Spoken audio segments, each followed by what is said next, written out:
Okay, let's do a quick overview of the tasks. So the way I have our Bitrix system set up, the tasks should be your default um, starting point. So you can go to the different sections of the system on the left here. You should start out with tasks, which is up at the top on the left. And the default view in tasks is typically a list view. You can also change it to a planner view, which will break out your tasks like this. So if you want, you can categorize things in sort of a Kanban method where um, you only work on one or two things at a time, and then you complete them and move them over there. You don't have to do it this way. I typically don't, because it just seems to add extra steps to what I do. But if it helps you out, feel free to do that.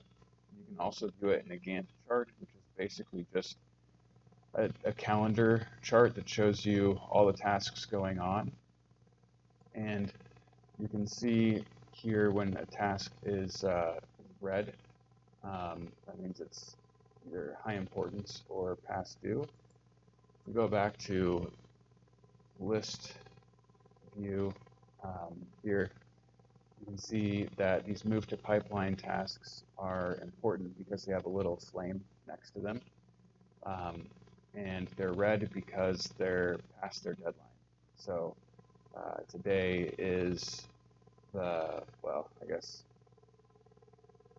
I'm in a different time zone, but in California it's the 20th, but right now it's past it's the 21st and in the afternoon. So basically, all these are past date, which is why they're red. And we'll see this one is not because there's no deadline specified. So it's still just fine. Now, when working on tasks, you will want to make sure you are tracking your time. So that way we can kind of assess how long each of the processes takes, and we can manage staffing accordingly. And if something, we can also look at all the processes and say, oh, if something takes like 5 hours to do, but it's not really adding that much value, maybe we should just cut that process out. So it's super helpful to know how long each of these takes.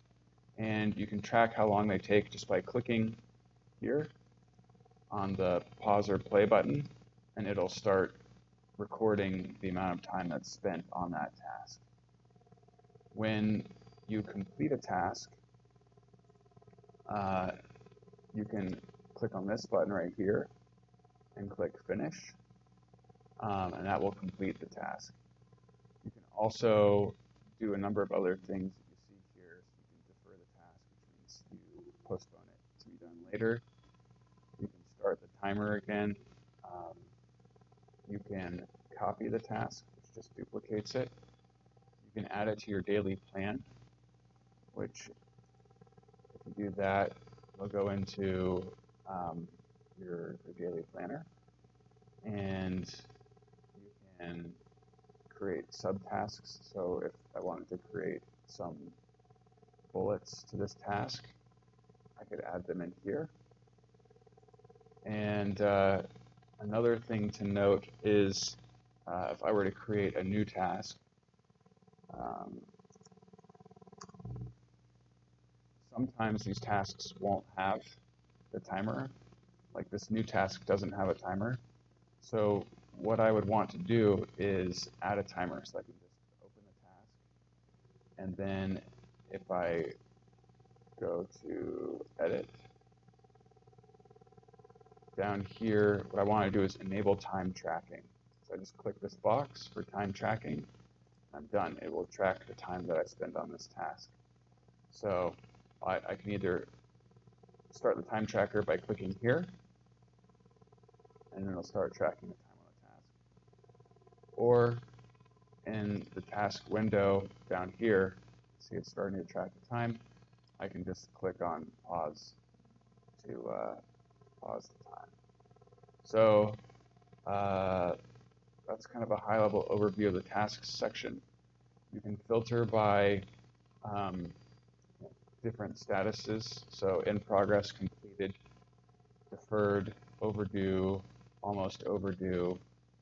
You can look at just the tasks that are ongoing. You can look at the tasks that you're assisting with, tasks that you assign to other people.